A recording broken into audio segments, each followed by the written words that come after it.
Hi friends, কেমন আছো সবাই? আজকে নতুন একটা ভিডিওতে সকলকে জানাই স্বাগত।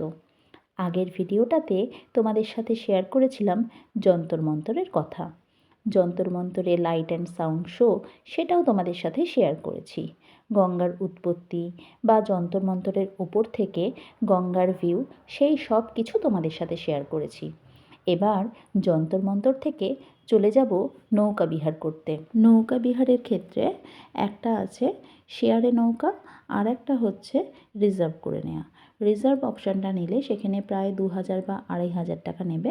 একটা বোট রিজার্ভ করে নেবে, আর তাতে ওরা 40খানা ঘাট ঘুরিয়ে দেখাবে, আবার নদীর ওই পাড়টাও ঘুরিয়ে নেবে। মানে কাশী যে শহরটা আছে তার ওই পাড়টা। ওখানে তেমন কিছু নেই, ওই উট আছে, তারা সব ছুটে বেড়াচ্ছে, এইগুলোই। তো যাই হোক, আমরা শেয়ার অপশানটাকে নিয়েছিলাম। শেয়ারে আমাদের পড়েছিল 200 টাকা পার হেড। তবে দাম দস্তুর করে নেওয়াটা খুব ম্যান্ডেটারি, কারণ আমাদের সাথে আরও যারা শেয়ারে ছিল তাদের শুনলাম 100 টাকা পার হেড নিয়েছে। এখানে একটা কথা বলি, বেনারস ভ্রমণের যে খরচ, সেই খরচটা নির্ভর করছে আপনার দাম দস্তুর করবার যে স্কিল সেটার উপরে। যদি এই স্কিলটা আপনার খুব ভালো হয়ে থাকে তাহলে আপনার খরচ অনেক কম হবে, আর এই স্কিলটা যদি খুব খারাপ হয়ে থাকে, মানে আমার মতো হয়ে থাকে, তাহলে খরচ কিন্তু অনেক বেশি হবে। আমার এই স্কিলটা একদম নেই, আমি একদমই দাম দস্তুর করতে পারি না, হ্যাঁ হ্যাঁ করে ছেড়ে দিই, ফলে আমার খরচাটা অনেক বেশিই হয়ে গেছে। তো যাই হোক, আমাদের 200 টাকা পার হেড নিয়ে ওরা যেটা বলেছিল যে 40টা ঘাট ঘুরে দেখাবে নৌকায় করে।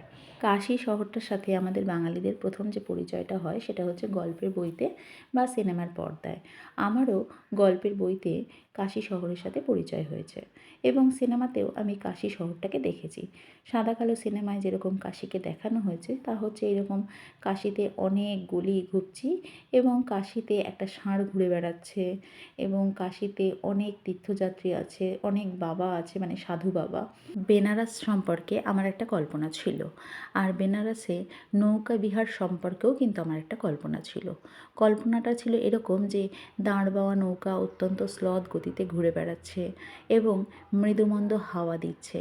সেই মৃদুমন্দ হাওয়া খেতে খেতে আমরা প্রত্যেকটা ঘাটের কাছে যাচ্ছি, এবং সেই ঘাটে তার কি গুরুত্ব, তার কি মাহাত্ম্য বা তার কি ইতিহাস, সেইটা নৌকা যে বাইছে তিনি বলে বলে দিচ্ছেন। কিন্তু বাস্তবে তা হলো না। নৌকা অতি দ্রুত বেগে চলে গেল। আসলে প্রত্যেকটা শহরেই তো আধুনিকতার ছোঁয়া লেগেছে, আর আধুনিকতার সাথেই আমাদেরকেও তাল মিলিয়ে চলতে হয়। তাই দাঁড় বাওয়া নৌকার জায়গায় মোটর বোট পাওয়া গেল, এবং সেটা গাঁক গাঁক শব্দ করে ভেসে বেড়াতে বেড়াতে প্রত্যেকটা ঘাট ছুঁয়ে ছুঁয়ে জাস্ট চলে গেল। আর শুধু আমরা নয়, এরকম হাজারো মোটর বোট চলছে যারা ওই রকম গাঁক গাঁক শব্দ করে যাচ্ছে। মোটর চালিত নৌকা যেমন দ্রুত গতিতে চলছে, তেমনই কিন্তু বেশ হাওয়া দিচ্ছে, আর হাওয়াতে এই শীতে বেশ ঠান্ডা লাগছে। জলেও কিন্তু প্রচণ্ড স্রোত আছে, বোঝাই যাচ্ছে এখানে গঙ্গা কিন্তু বেশ গভীর। কলকাতার গঙ্গার সাথে এখানকার গঙ্গার তফাৎ হচ্ছে জলের রঙের। কলকাতার গঙ্গার জলের রঙটা একদমই নোংরা, আর এখানের জলের রঙটা কিন্তু বেশ পরিষ্কার।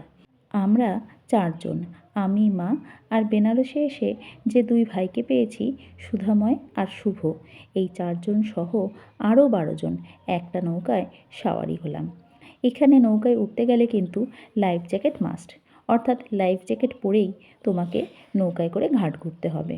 আমরা লাইফ জ্যাকেট পরে নৌকায় উঠে পড়লাম জয় বাবা বিশ্বনাথের নাম নিতে নিতে। নৌকার যে মাঝি ছিলেন উনি অতি দ্রুত আমাদেরকে নৌকা চালিয়ে নিয়ে চলে গেলেন।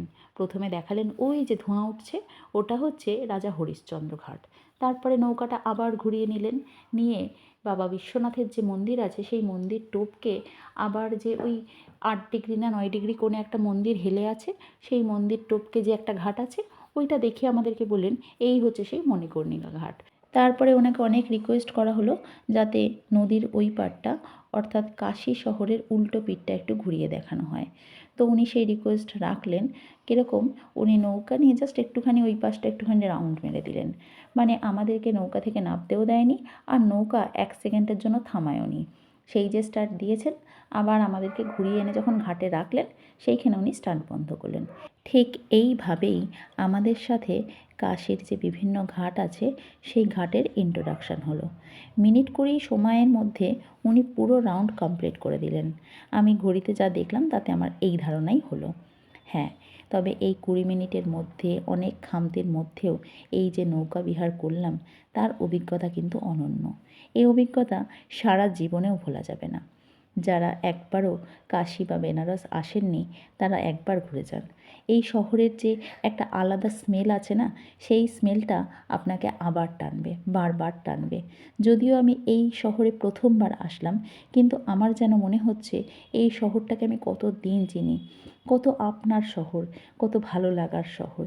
এই 20 মিনিট ধরে যে অতি দ্রুত গতিতে নৌকা বিহার করলাম তার মাঝেই কিছু কিছু ভিডিও আপনাদের জন্য তুলে নিলাম। নৌকায় বসে ভিডিও তুলতে আমার কিন্তু বেশ ভয় করছিল, কিন্তু এই নৌকা বিহারের অভিজ্ঞতাকে স্মৃতির পাতায় তুলে রাখতে ভয়কে অবশ্যই জয় করতে হবে। আর সেই ভয়কে জয় করার জন্যই ভিডিও করে রাখা। আজকের এই যে অভিজ্ঞতা, এই অভিজ্ঞতা তো স্মৃতির পাতাতে থাকবেই, কিন্তু তার সাথে যখন এই ছবিগুলো, এই ভিডিওগুলো থাকবে না, তখন এই স্মৃতিটা অনেক যেন টাটকা হয়ে থাকবে। আজ বাদে কাল যখন আবার বেনারস শহরের কথা মনে পড়বে কিংবা কাশীর নানা গলিঘুচির কথা মনে পড়বে, তখন এই ভিডিওগুলো চালিয়ে চালিয়ে একবার করে দেখে নেব। তখনই বিষণ্ণ মনটা আনন্দে ভরে উঠবে।